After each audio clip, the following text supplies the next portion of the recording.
Hey everyone, welcome back to the Cottonwood Cross Country Adventure. My name is Andrew and I'll be your host. When my life circumstances suddenly changed, I decided to go on a road trip for 12 days to center myself, gather inspiration, and build out the vision for what would one day become Cottonwood Loungewear. For more information about Cottonwood Loungewear and why I'm taking this trip, check out episode 1 in the description below. Make sure to follow my channel, @GetCottonwood, to see all the stops on this journey. Flagstaff, Pocatello, Idaho, Moab. But for now, let's get back on the road. This is the Cottonwood Cross Country Adventure.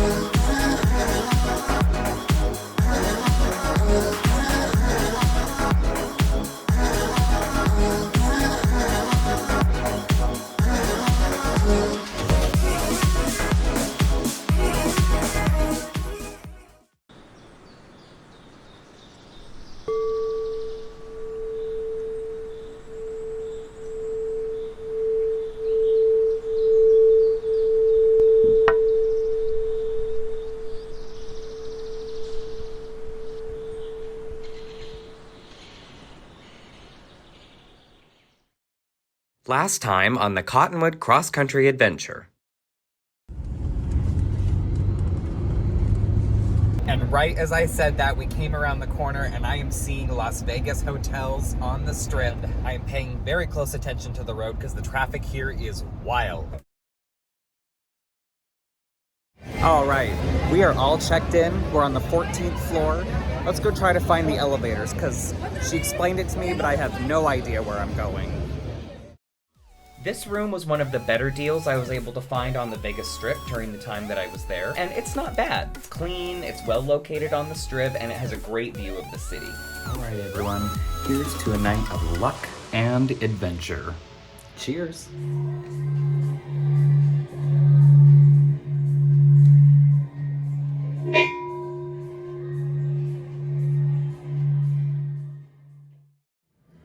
You guys, that was incredible. I feel so relaxed and at peace. Let's go put some of this stuff back in our room and we're going to continue on to the Venetian. Everyone in Vegas is dressed so uniquely.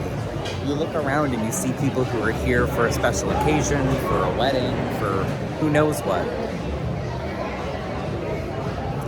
Of course, I'm just here on a road trip, so I'm here wearing my finest Kirkland signature attire because I'm here to present value and efficiency.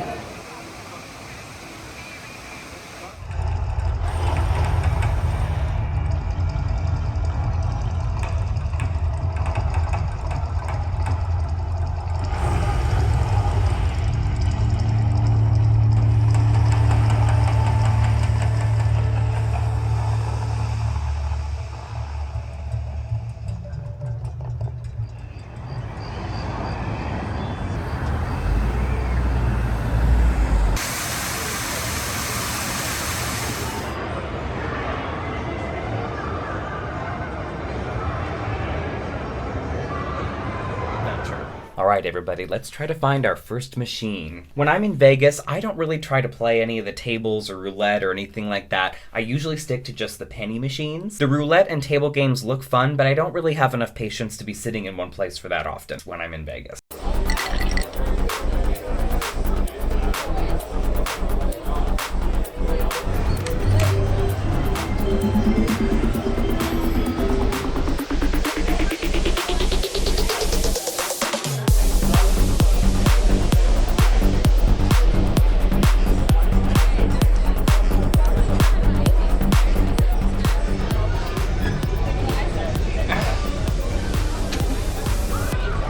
Okay.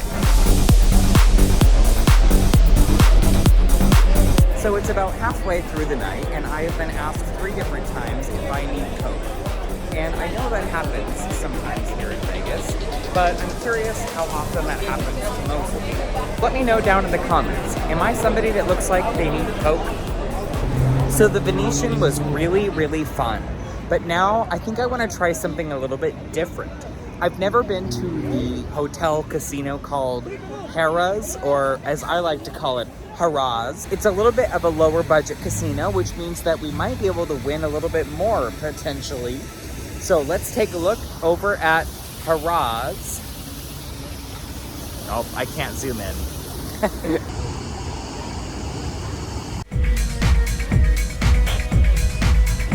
All right, let's try Cash Falls. I mean, I sure hope Cash falls on me, right? So I've had some luck, but apparently not that much luck because I've lost my room key. So back to guest services to get a new one. Wow, so that was really easy. I basically just said, I'm sorry, I've misplaced my room key, and she just asked for my ID and printed me a new one. So back to the room. I just went into the room and scanned in and put the card down and then got my things and then left the room, and the card is still in the room.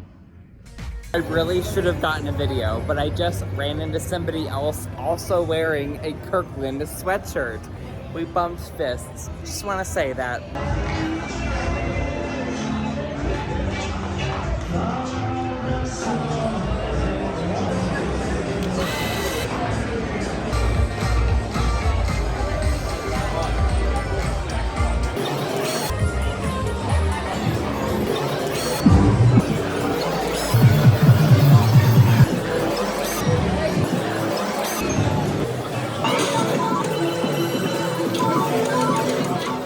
I was up, I was down, I was all around, and then finally I was down to my last few dollars.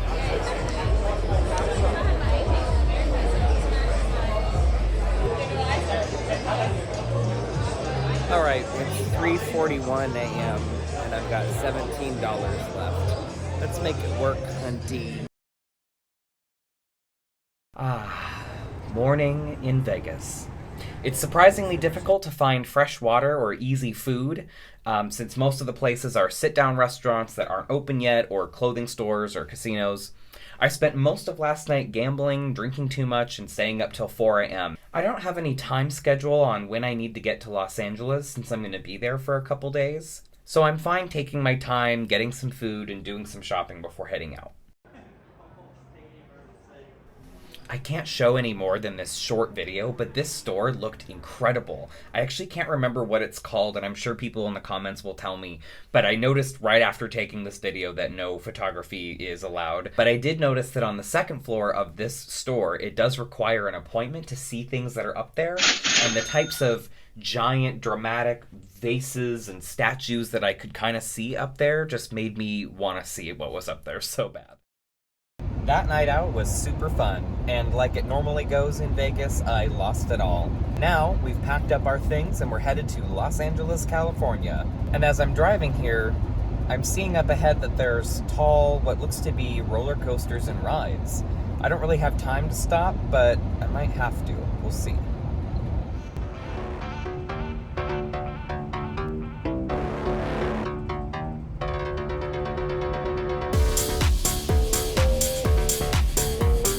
It is not too much further to get to Los Angeles, but as I'm driving through California, I came across this old western town called Calico.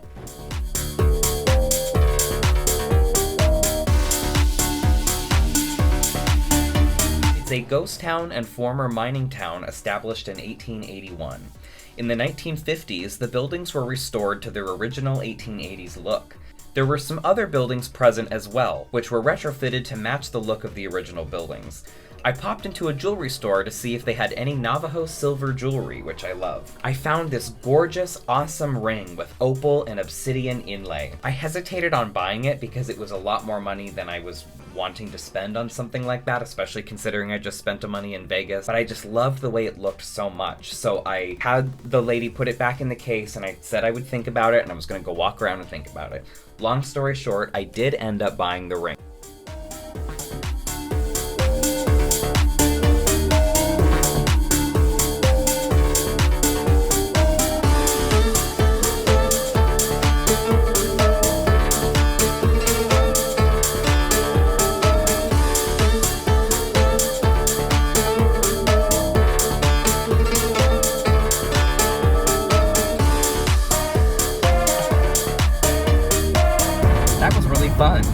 have a whole main drag of little shops and stores and things that have gemstones and arrowheads and Indian blankets and things like that. They even had a little train that goes all around the area, and there's little hiking trails where people can explore the region. So it's really something special out there.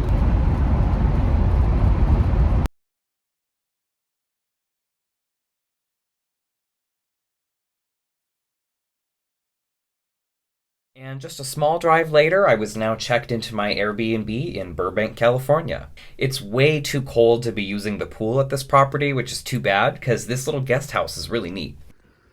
All right, we are all checked into our Airbnb here in Burbank, California. It is the Pool House. It's a house here in a neighborhood on Buena Vista Street that has a nice pool. You can see around, it's cute. It's got own little private space, little bathroom, little kitchen, little desk area. It's nice, but pretty exhausted from driving, so I think I'm gonna mess around with my computer for a bit and then head to bed. The next morning, I am so excited because today we are going to the LA Fashion District. We're gonna go get some inspiration, we're gonna look at some colors, we're gonna look at some patterns, we're gonna look at little gemstones, we're gonna look at jewelry, we're gonna look at shoes, we're probably gonna see some things that light up, who knows? It's gonna be an amazing day.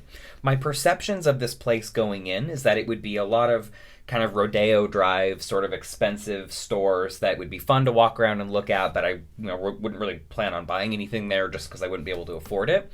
But that was not the case at all. Next time on the Cottonwood Cross Country Adventure. But I've already been to one store and I was completely overwhelmed.